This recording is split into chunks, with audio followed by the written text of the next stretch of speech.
The morning in the city looked ordinary, the kind of morning people forget as soon as it passes, with traffic humming like a restless mind and footsteps rushing in every direction, and on the edge of the sidewalk, where no one ever planned to stop, an old man sat quietly, his clothes worn but clean, his back slightly bent not just from age but from years of carrying responsibilities that no longer belonged to him, his hands resting in his lap as if he was waiting for something he couldn't name.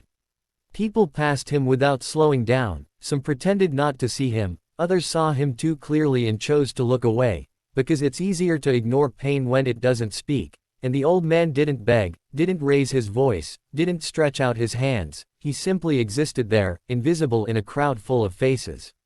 Among those rushing feet was a young man, tired eyes, simple clothes, the kind of person who counts his money before spending it. He noticed the old man for a second and kept walking, then another step, then stopped, as if something inside him refused to move forward, and he turned back, slowly, unsure why, and sat down beside the old man without saying anything, letting the noise of the city fill the silence between them.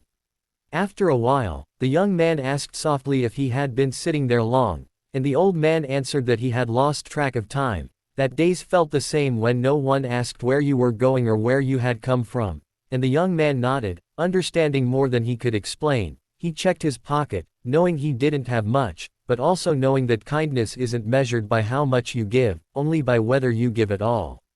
He bought 2 cups of tea and some bread from a nearby stall and placed them gently in front of the old man, not like charity, not like pity, but like sharing a moment, and the old man's hands trembled as he held the warm cup, his eyes filling with something heavier than tears, the kind that come from being seen after a long time of being forgotten.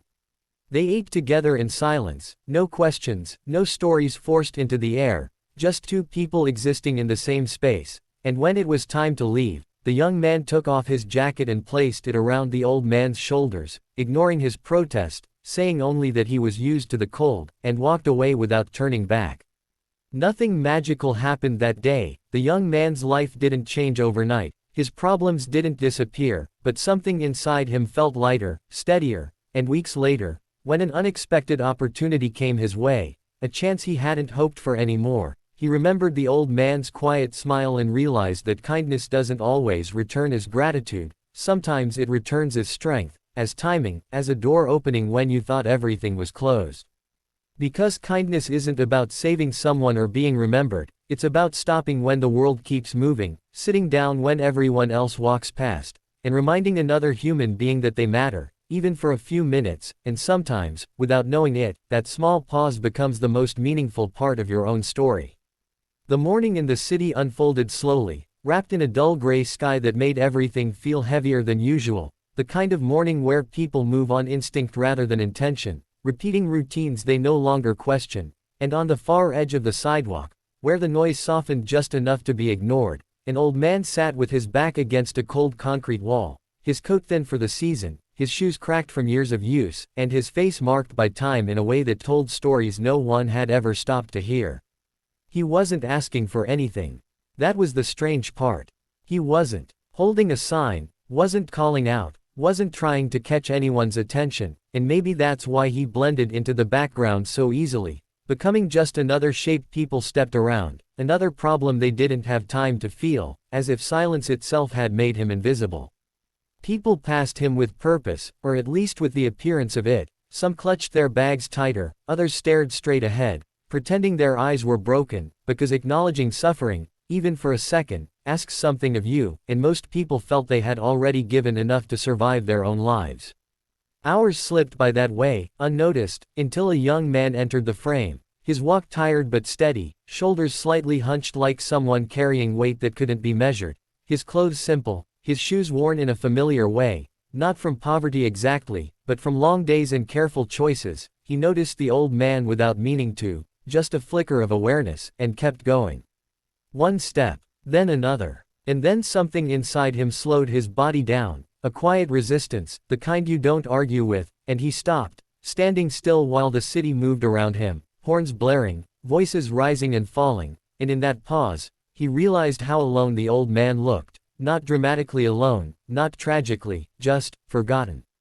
He turned back. He didn't approach with confidence or a plan, just walked over and sat beside the old man on the cold pavement, close enough to share space but far enough to respect it, and for a long moment neither of them spoke, the silence not awkward, just honest, and finally the young man asked if he had been there long, his voice low, careful not to startle. The old man smiled faintly and said that time felt different when there was nowhere else to be, when days stretched without meaning and hours folded into each other, and the young man listened, really listened, without interrupting, without trying to fix anything, because sometimes listening is the only gift that doesn't run out. He checked his pocket, already knowing the answer, a few coins, barely enough for his own day, and yet he stood up and walked to a nearby stall, bought 2 cups of tea and some bread, not because it would change the old man's life, but because warmth matters when the world feels cold, and he returned, handing the food over as if it were nothing special. The old man's hands shook slightly as he held the cup, the steam rising like something alive, his eyes glistening not with desperation but with surprise, the surprise of being acknowledged, of being treated like a person rather than a problem, and he whispered a quiet thank you that carried more weight than the words suggested. They sat there eating together, watching the crowd pass by, 2 strangers connected by nothing more than a shared moment, and when the young man finally stood to leave, he hesitated, then took off his jacket and wrapped it around the old man's shoulders, ignoring the weak protest, saying simply that he could manage without it. He walked away without looking back, because some acts of kindness aren't meant to be witnessed twice, and the city swallowed him whole again.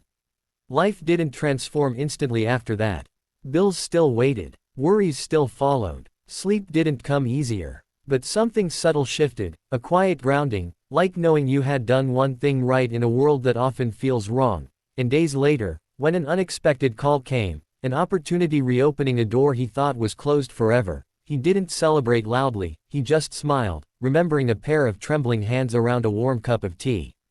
Because kindness doesn't always return as reward or recognition, sometimes it returns as balance, as timing, as the ability to keep going when nothing makes sense, and the old man, sitting somewhere else now, wrapped in a borrowed jacket, carried a story of his own, one where a stranger stopped long enough to remind him that he still mattered. And in that way, without names, without promises, without witnesses, 2 lives touched briefly and moved on, changed not in grand ways, but in the quiet spaces where real change lives, proving that sometimes the smallest pause in a rushing world can leave the longest echo.